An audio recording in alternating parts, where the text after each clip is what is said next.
L'église Saint-Martin, construite en 1130, est représentative de l'art roman auvergnat.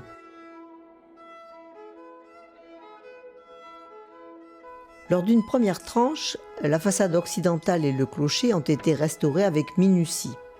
Remplacement des pierres défectueuses, parfois très lourdes, abat-son en chaîne doublée de grillage, remise en état des vitraux et réfection de tous les joints. Le clocher et la façade occidentale ont aujourd'hui retrouvé toute leur beauté.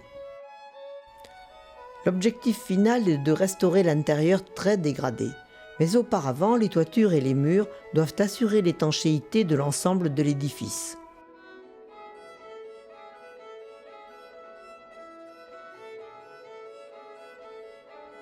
Une deuxième tranche de travaux reprend la façade est, le chevet et une partie importante de la toiture. Les joints, creusés par le temps, laissent pénétrer l'eau qui, avec l'effet du gel, dégrade les pierres.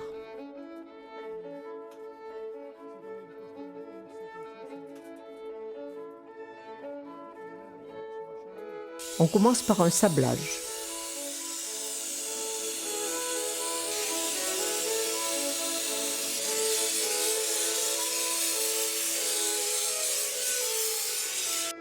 Les pierres manquantes ou fissurées sont remplacées avant de passer à la dernière étape, la réfection des joints. La corniche, il y a quelques regaillages à faire, mais autrement dans l'ensemble c'est pas mal.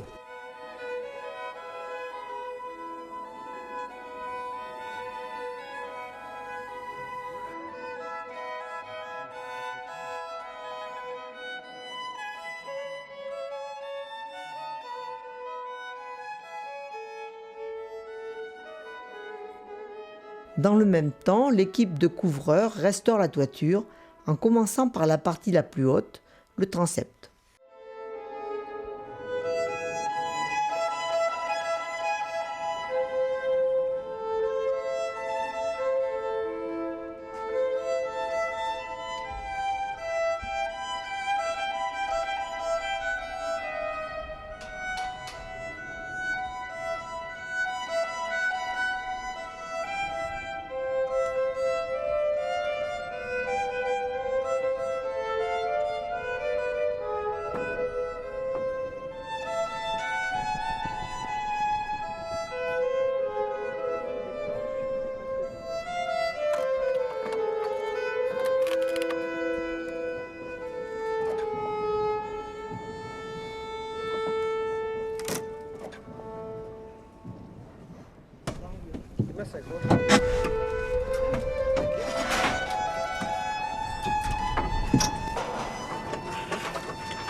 C'est du brou de noix.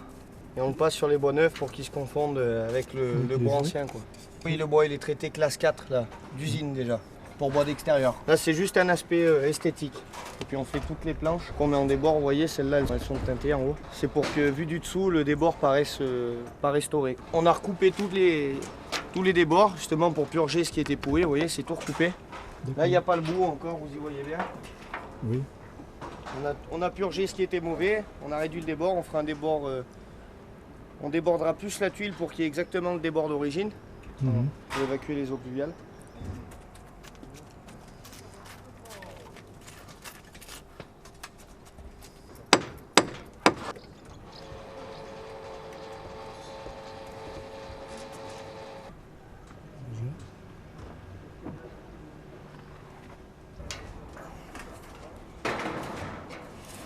Là, il est obligé d'en changer quand même un certain nombre. On en a changé 5-6 je crois. Bon, ça va. Qui était trop pourri. Ouais. Voilà, ceux qui étaient en... En bout, Ouais, dans, voilà. dans les angles, parce qu'on c'était les angles qui étaient pourris. Surtout celle de Yo.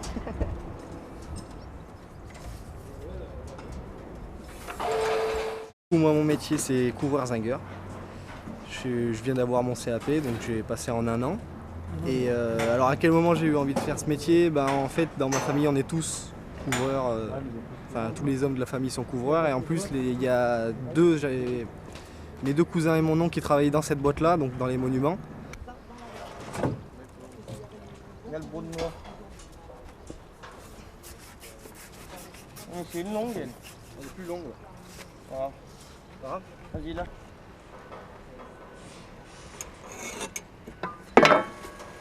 On va sortir.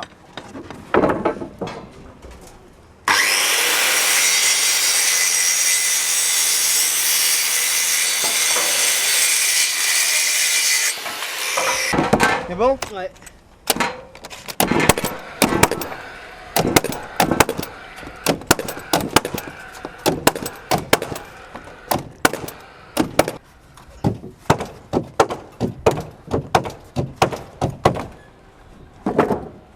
Et non, en fait, j'ai fait ma terminale, j'ai eu mon bac.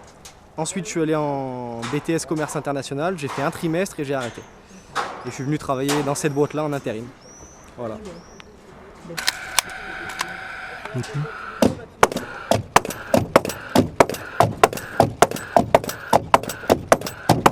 En fait, j'ai passé un bac pro en construction bois. Et ensuite, là, j'ai passé un BP couvreur zingueur. D'accord, et donc la formation dure combien après le bac pro? Bah là, c'était en... Ouais, bah oui, c'était de la charpente construction bois, c'était pour les maisons ossature. Et en fait, j'ai quitté, enfin, je trouvais que c'était complémentaire de pouvoir faire la toiture par-dessus la maison, quoi. Bien sûr. Je trouvais ça logique, quoi. Après, j'ai pas réussi à trouver une boîte qui pouvait me faire utiliser mon bac pro et le BP. Et vous devez pas regretter? Non, ici, là, je suis bien quand même. Faire du monument historique, c'est... Oui. C'est pas un choix, mais c'est un choix. Bah, à la base, non, mais après, du coup, au final, quand même content d'être tombé dans une boîte comme ça, quoi. Ouais. Par rapport aux monuments qu'on peut faire et tout, c'est pas la même chose que de faire juste de la tuile mécanique. C'est valorisant. Ouais, là, de savoir travailler le zinc, le cuivre, tout ça, c'est quand même autre chose, quoi.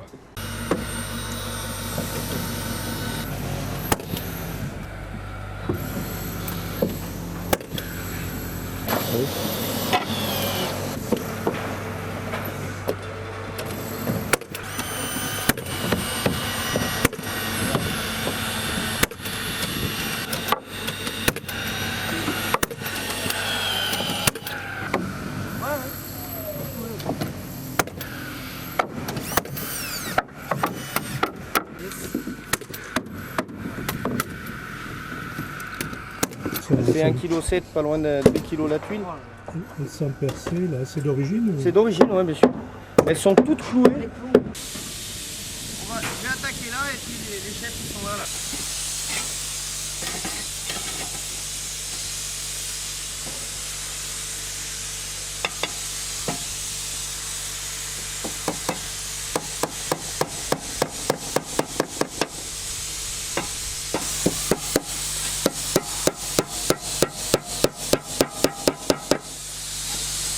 C'est tout cloué à la pointe sans tête, quoi. Et ça ne casse pas de tuile de temps en temps? Ah, ça arrive, mais alors on a un jeu avec ça. Celui qui en casse une, c'est une tournée. Non, ça, ouais, bien sûr, bien sûr. Ça arrive sur un efficace. Et après, on met les longères. Et pourquoi ça en tête? Eh ben, je vais vous montrer. Regardez. Admettons, celle-là, elle est clouée.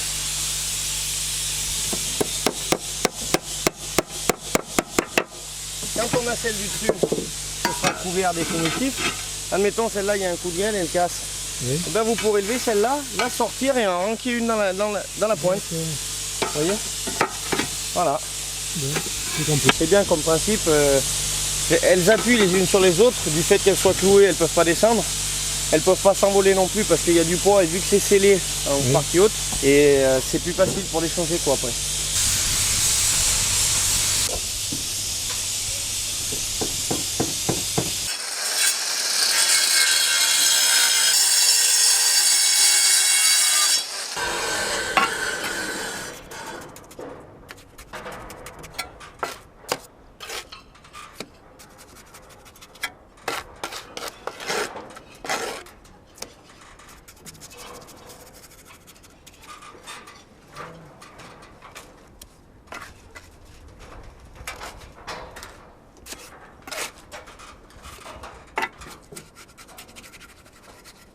On est en train de sceller les bas de pente, là.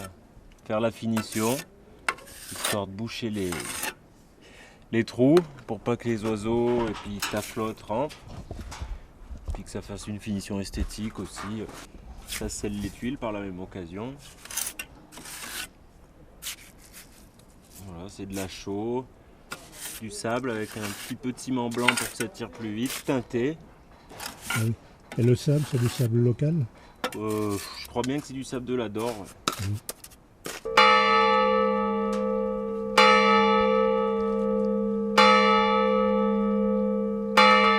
On est l'équipe de couverture, ouais, avec Johan, Martin, Baptiste et moi. On s'occupe, on passe après les charpentiers. D'accord. Faire tout ce qui est tuiles, cuivre, zinc, plomb, de l'ardoise, parfois de la lauze, parfois du bardeau de bois aussi, du bardeau de châtaignier. Ah ben, on fait principalement du monument historique. Ça arrive qu'on fasse du particulier, mais c'est souvent quand même du patrimoine ancien. Ouais. On fait jamais de neuf, quoi. Bah, pour nous, en tant que couvreur, quand on a envie de se perfectionner dans la couverture, le monument historique, c'est vrai que c'est beaucoup plus intéressant. Puis on a la chance de travailler avec des gens qui sont là depuis longtemps, qui connaissent des techniques intéressantes, quoi. Donc ils nous transmettent et puis on transmettra à notre tour. Et ben, on fait une première passe pour déjà combler les gros vides, quoi, les trous. Le temps que ça tire un peu et puis on rattaque où on a commencé, là où ça a tiré, pour charger et pouvoir sceller le doublé, quoi. Et puis après on fait la finition devant, on y termine propre à la langue de chat. On fait une finition grattée, on attend que ça tire un peu. On vient le gratter, ça fait ressortir un peu le grain du sable et puis ça fait une belle finition. Et après on aura les tuiles d'arrêtière à sceller. Là c'est juste un dégrossi pour que l'angle tienne, parce que c'est pas évident là, quand on arrive dans les angles à faire tenir les petits bouts. Et après on scelle une grosse tuile à recouvrement, un arrêtier, et on fait une rencontre à l'ancienne en haut. On vient mouiller le doubli.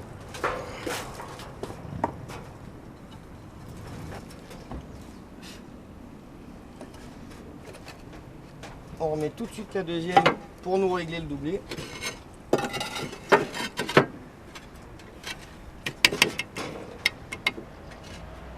Et voilà, le poids des unes sur les autres, on est scellé en arrêtier, donc en point haut, elles sont vraiment appuyées avec du mortier.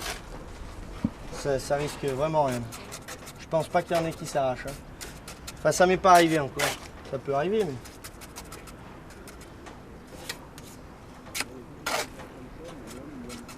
En devanture, on va laisser 4 doublis pas scellés. Pour pouvoir passer par là, éviter de déceler ce qu'on a fait, c'est logique. Donc on va laisser un passage d'homme et puis de ce passage, on va monter les arrêtiers, les faîtages. Et en redescendant, on scellera les 4 doublis qu'on a laissés pour le passage et puis on s'en ira. Vous voyez, si j'en casse une, ça peut arriver, hein. Sans difficulté, je la sors de la pointe, je la retire et je lève. Après, je monte sur le toit et j'en remets une. Voilà, c'est une bonne méthode, la pointe sans tête.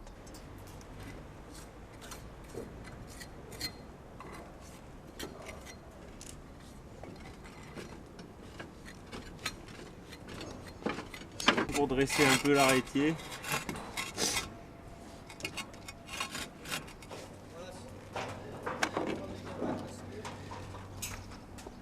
Pas trop. Pas trop.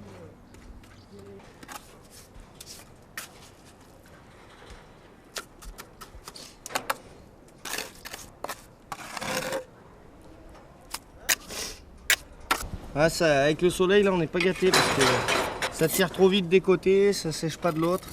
Donc il faut serrer le mortier, on fait une première passe, après on le serre, puis après on y applique la finition, on le feutre.